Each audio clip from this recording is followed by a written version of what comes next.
விழாவுக்கு போயிருந்தேன் சார். 2500 பேர் வந்துட்டாங்க.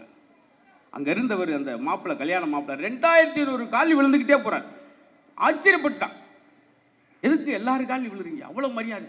இல்லைங்க, என் செருப்பையும் போட்டுக்கேன்னு தெரியல சார். அது மரியாதை சார். தளபதி அவர்கள் எவரெஸ்டாக உயர்ந்திருக்கிறார் என்றால் அவர் நெவர் ரெஸ்டாக உழைத்ததனால் எவரெஸ்டாக உயர்ந்திருக்கிறார் அப்படின்னு ஒரு வார்த்தை சார். நன்னாளில் சென்னை தெற்கு மாவட்ட திமுக கலைஞர் நகர் வடக்கு பகுதி 127வது வட்ட கழகத்தின் சார்பில் தொடர் வெற்றியின் தூய வடிவம் என்று எல்லோராலும் செல்லமாக அழைக்கக்கூடிய மாண்புமிகு தமிழ்நாடு முதலமைச்சர் கழகத் தலைவருடைய 72வது பிறந்தநாள் விழா வாழ்த்தரங்கம் வந்திருக்கிற பெருமரியாதைக்குரிய பண்பாளர், பாராட்டுக்குரியவர், நானே எங்கள் பட்டிமன்ற பேச்சாளர் ஒரு ஆளுக்கு உடம்பு இல்லைன்னு சொல்லி ஒரு இரவு நேரத்தில் 1 மணிக்கு பேசினப்போ கூட 3/4 மணி நேரத்தில் அந்த பணியை சிறப்பாக செய்து முடித்திருக்கக்கூடிய அனைத்தான் ஆச்சரியப்பட்டேன். எப்படி அதுக்கு நேரம் இருக்குது அப்படின்னு சொல்லி வியக்கிற அளவுக்கு அந்த பணியை எளிமையாக செய்து முடித்திருக்கக்கூடிய மருத்துவம் மற்றும் மக்கள் நல்வாழ்வுத்துறை அமைச்சர், சென்னை தெற்கு மாவட்ட கழக செயலாளர், மரியாதைக்குரிய பண்பாளர் மாண்புமிகு மா சுப்பிரமணிய அவர்களுக்கும், சட்டம் நீதிமன்றம் ஊழல் தடுப்பு சட்டத்துறை அமைச்சர் மரியாதைக்குரிய எஸ் ரகுபதி அவர்களுக்கும் இந்த இடத்துல ஒரு பெரிய நன்றியை சொல்லி, கழகத்தின் கொள்கை பரப்பு செயலாளர் மரியாதைக்குரிய பண்பாளர் முனைவர் சபாபதி மோகன் அவர்களுக்கும் நன்றி சொல்லி, விரும்பாக்கம் சட்டமன்ற உறுப்பினர் ஏஎம்பி பிரபாகர் ராஜா ஐயா அவர்களுக்கும் நன்றி சொல்லி, நிரம்ப இருக்காங்க பெருமக்கள். காரம்பாக்கம் கணபதி அவர்கள் நிரம்ப இருக்காங்க. ஏன்னா எனக்கு கொடுக்கப்பட்ட நேரம் 20 நிமிஷம். இந்த 4 பக்கத்து வாய்ச்சுன்னா இதுவே எனக்கு ஒரு 3/4 மணி நேரத்தை எடுக்கும் என்பதால் எல்லாரும் நான் மரியாதை செய்ததாக நினைத்து கொண்டு உள்ளே வர முடியலை. ஒரு வாழ்த்தரங்கம் நடக்கிறது. பொதுவாக எனக்கு தெரிஞ்சு 200 பேர் 300 பேரோடு நடக்கும். கிட்டத்தட்ட 4000 பேர் 5000 போடு ஒரு மாநாடு மாதிரி இந்த விழாவை பேரன்போடு நடத்துகிற 127வது வட்ட கழக செயலாளர், 127வது வார்டு மாமன்ற உறுப்பினர், மரியாதைக்குரிய தலைமையேற்றிருக்கக்கூடிய கோயம்பேடு பொன் லோக் அவர்களுக்கு பெரிய ஒரு நன்றியும் பாராட்டியும் உங்களுடைய கரகோஷத்துக்குடையே தெரிவித்து பாராட்டுகிறோம். ஏன்னா கொரோனா காலத்தில் அவருடைய பணி ரொம்ப தீவிரமான பணி. நிறையா மக்களுக்கு பார்த்துருப்பீங்க. ஒரே நேரத்தில் 15000 மக்களுக்கு இங்கே இருக்கிற எல்லா பெருமக்களுக்கும். அதனால் முத்தமிழருடைய பிறந்த நாள், தமிழின் பிறந்த நாள், நம்முடைய தளபதியாருடைய பிறந்த நாள், தமிழர்களுடைய பிறந்த நாள்.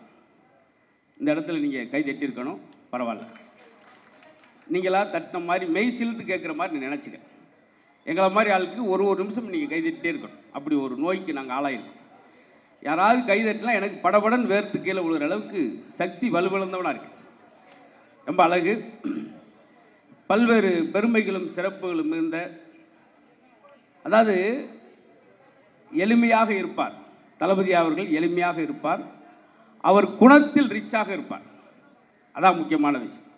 நான் நிரம்ப சொல்லும்போது சொன்னேன்,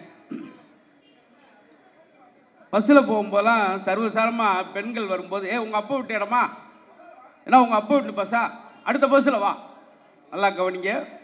அடிக்கடி கண்டேன் சொல்கிற வார்த்தை அதான் தான் இருக்கு. அப்பா விட்டு பஸ் மாதிரி நினச்ச நேரத்தில் ஏறுற பெண்களை சொல்கிற நேரத்தில் பெண்கள் தைரியமாக எங்கள் அப்பா விட்டு சொத்து தான், எங்கள் அப்பாவோடைய சொத்து தான் பஸ்ஸு அப்படின்னு சொல்கிற அளவுக்கு பெண்களுக்காக பேருந்து பார்த்தீங்களா. ஏன்னா எங்கள் கிராமத்தில் இன்னும் அந்த பேருந்தில் ஏறி நகரத்துக்கு வராங்களாம் உண்டு. சின்ன கிராமம். அதை மாற்றியவர். இந்த நிதிநிலை அறிக்கையில் ரொம்ப ஆச்சரியமான விஷயம், ரொம்ப அழகான விஷயம்லாம் இருக்கு. இறைவனே செய்த இயற்கை பிழை என்று ஒன்று உண்டு. இறைவனே செய்த இயற்கை பிழை. ஆணும் இல்லாமல் பெண்ணும் இல்லாமல் படைத்த அந்த திருநங்கைகளுக்காக அரசு பணி, ஊர்காவல் பணி, அவர்களுக்காக ஊக்கத்தொகை போன்ற அழகான விஷயங்களை இந்த நிதிநிலை அறிக்கையில் ஆண்கள் பெண்கள் மட்டுமல்ல மாற்று இனத்தவருக்கும் அதை செய்ய வேண்டும் என்ற நோக்கோடு நல்ல விஷயம் இதில் ஒரு குறிப்பிடும்படியான விஷயம். அதே போல் நம்முடைய எம்எல்ஏ அவர்கள் சொன்ன மாதிரி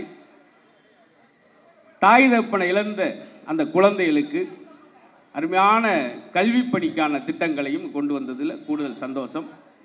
ஏன்னா பொதுவாக இவ்வளோ ஒரு இடத்துல பேசும்போது ஒரு பதட்ட நிலை இருக்குது. ஆனால் இங்கே பாருங்கள், அவ்வளோ அமைதியாக ரம்மியமாக அப்போ தான் அவன் அடுத்து பேசுகிறக்கு ஆசை.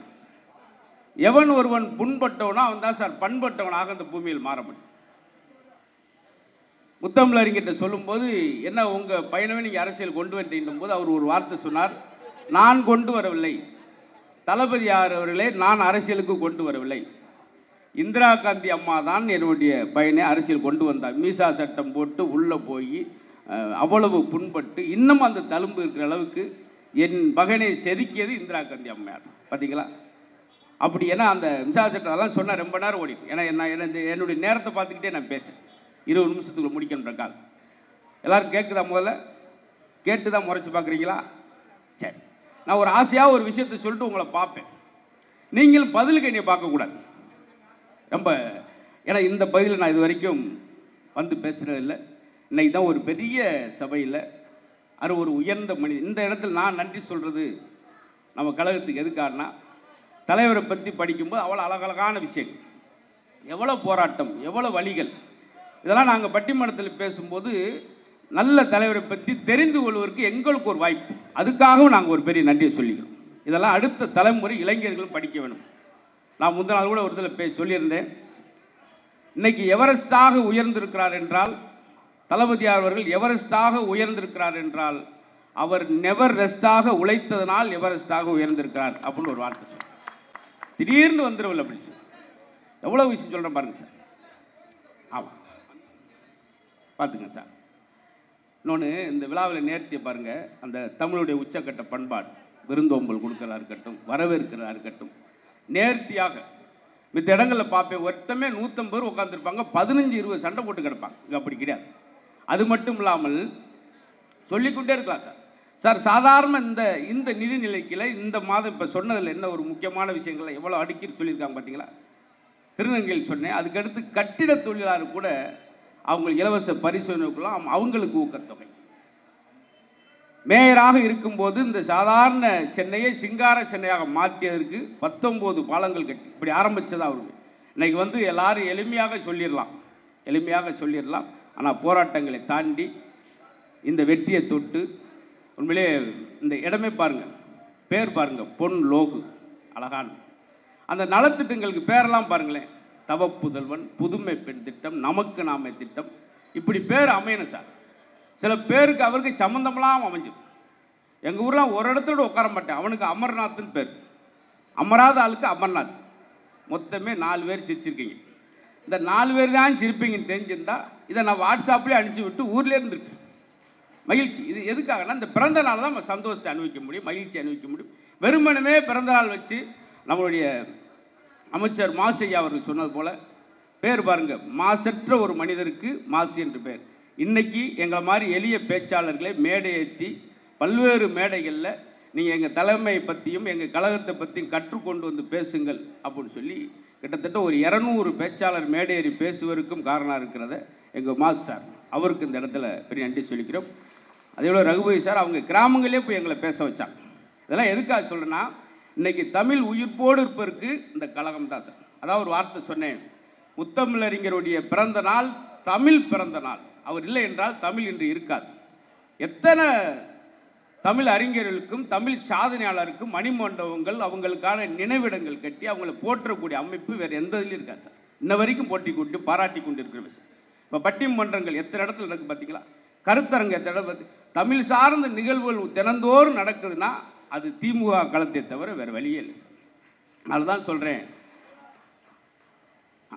பார்த்தீங்களா, உண்மையிலே இப்போ ஒரு நடந்த ஒரு சம்பவம், அதையும் சொல்லிடுறேன். உள்ளே வரும்போது ஒரு 2 பேர் செல்ஃபி எடுத்தாங்க. அதில் ரொம்ப ஆச்சரியம் இல்லை, எப்போ எடுப்பாங்க. இப்படி இந்த டேர்னிங்கில் திரும்பும்போது குறுக்க வந்து ஒரு 3 பேர் செல்ஃபி எடுத்துகிட்டு என்கிட்ட ஒரு வார்த்தை கேட்டேன் சார், எனக்கு படபடன்னு வேர்த்துச்சு. நீங்கள் யாருனே அப்படின்னா. பார்த்தீங்களா சார், நான் சொன்னேன் எல்ஐஜி ஏசன்ட் தம்பி, இந்த பாலிசி பிடிக்கிறக்கா போய்கிட்டு இருக்கேன் அப்படின்னு. எல்லா இடம் சார் மித்த விழாக்களை போய் கை கொடுத்துட்டு வர மாதிரி விழாலாம் சார். இது எத்தனை 3800 4000 பேர் நலத்திட்டங்கள் பெறுறாங்க. இது மாதிரி தினந்தோறும் சென்னையிலும் வெளியூர்களிலும் தினந்தோறும் நடந்துக்கிட்டு இருக்கு. ஏழை வாழைகள் பயன்பெறாங்க.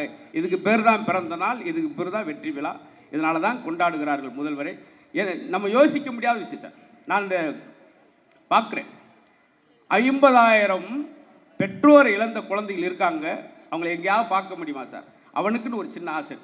நாங்களாம் கிராமத்தில் பள்ளிக்கூடம் போட எப்படி போனோம்னா மதிய உணவுக்காக நான்லாம் பள்ளிக்கூடமே போனேன் கிராமத்தில். ஆனால் இன்னைக்கு அந்த மாணவர் இன்னும் ஊக்கப்படுத்த காலை சிற்றுண்டியை இது வரைக்கும் யாருமே சிந்திக்காத ஒரு அற்புதமான விஷயத்தை யோசித்து எங்களை மாதிரி நாங்கள் கஷ்டப்படுற அந்த ஏழை மாணவர்களே பள்ளிக்கூடத்துக்கு எப்படி அழைச்சிட்டு வந்து உங்களை கல்வி தர முடியும்ன்ற யோசித்து காலை சிற்றுண்டி இந்த இடத்துல நீங்கள் தயவுசு கை தட்டிருக்கு. இல்லாட்டி எனக்கு நைட்லாம் தூக்கம் வராது. எனக்கு என்னென்னா யோசிச்சு பாருங்க, ஒரு விழாவுக்கு போயிருந்தேன் சார். 2500 பேர் வந்துட்டாங்க.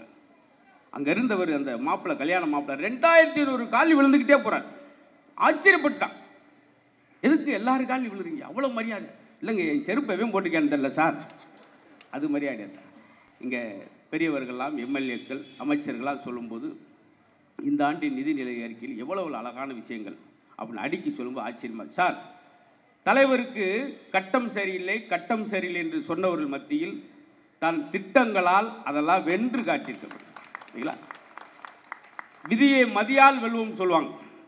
விதியை மதியால் வெல்வோம்னு பெரியவர்களாக சொல்லுவாங்க. ஆனால் விதியை தன்னுடைய நிதியால் இன்று கொடுத்திருக்க நிதி அறிக்கையால் வென்றவர் தான் நம்மளுடைய கழகத்தில்.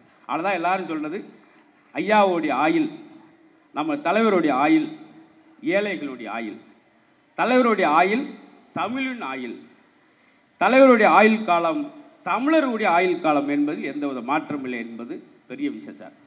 அதனால் தவப்புகள் திட்டமாக இருக்கட்டும், இந்த ஆண்டு புதுசாக வந்திருக்கு. இன்னொன்று, கிராம பகுதியிலேருந்து வர்றவங்க, இந்த சென்னைக்கு வாழ்வாரம் தேடி வர்றவங்க, பெற்றோரை காப்பாற்றுற அந்த பெண் குழந்தைகளுக்கு ஒரு இடம் இருக்கா சார் தங்கருக்கு.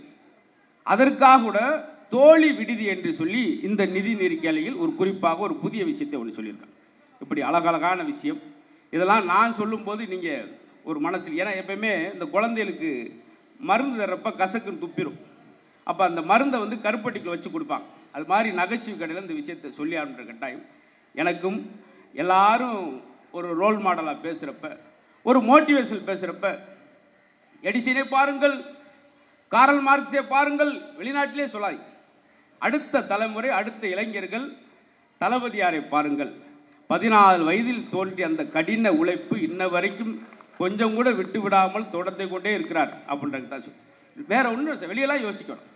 அந்த இதை நான்லாம் ஒன்று ஒன்று படிக்கும் ஆச்சரியப்பட்டேன். நானுமே எனக்கு ஒரு உந்துதல் வந்தது, ஒரு சக்தி வந்தது காரணம். அது மாதிரி தமிழக இளைஞர்கள் ரோல் மாடலாக நினைக்கக்கூடிய ஒரு அற்புதமான தலைவரை பெற்றிருக்கிறோம். அவருக்கு 72வது பிறந்த நாள், பிரம்மாண்டமான விழா. இந்த பகுதியில் கண்ணுக்கெட்டு திசையில் மக்கள் வெள்ளத்தோடு அத்தனை பேரும், அது பெண்களுக்கான திட்டங்கள் தான் அமைச்சர் சொன்ன மாதிரி பெண்களுக்கான திட்டங்கள் தான் அதிகபட்சமாக. ரொம்ப ஆச்சரியம். நான் சொன்னேன் பார்த்தீங்களா, மகளிர் கிட்டத்தட்ட 26 நாளும் நின்று கொண்டு 15,000 மைல்கள் சென்று அத்தனை நலத்திட்டங்களை வழங்கிய ஒரு முதல்வர் இருக்கிறார் என்றால் அதுவும் நம்முடைய தளபதியார் அவர்கள், நம்முடைய கழக தலைவர் அவர்கள். அவருக்கு பெருமையான வாழ்த்துக்களை, உங்களுடைய அத்தனை ஒரு வாழ்த்துக்கள் உள்மனதிலிருந்து. ஏன்னா வாழ்க்கை புதைப்பதா வாழ்க்கை என்றால் அன்பை விதைப்பதான் வாழ்க்கை, எடுப்பதா வாழ்க்கை என்றால் பிறருக்கு கொடுப்பதான் வாழ்க்கை. இந்த மண்ணில் வாழும் நாட்களை விட பிறர் மனதில் வாழும் நாட்கள் தான் உயர்வான நாட்கள். அந்த மாதிரி பிறர் மனதில் வாழ்கிற கழகத் தலைவருக்கு உங்களோடு சேர்ந்து நாங்களும் இந்த இனிய பிறந்த நாள் வாழ்த்துக்களை அன்போடு சொல்லி மகிழ்கிறோம். பல்வேறு ஆண்டு, பல்வேறு 100 ஆண்டு காலம் மகிழ்ச்சியோடு வாழ வேண்டும். தமிழர்களும் தமிழும் செழிப்போடு வளர இது மாதிரி விழாக்கள் தொடர்ச்சியாக நடத்த வேண்டும் என்று சொல்லி அருமை அண்ணன் பிரம்மாண்டமான விழாவை பொன் லோக் அவர்கள் ஏற்பாடு படுத்தி கொடுத்துருக்கு. அவருக்கும் என்னுடைய அன்பான நன்றியும் அன்பையும் சொல்லி விடைபெறுகிறேன். நன்றி, நன்றி, வணக்கம்.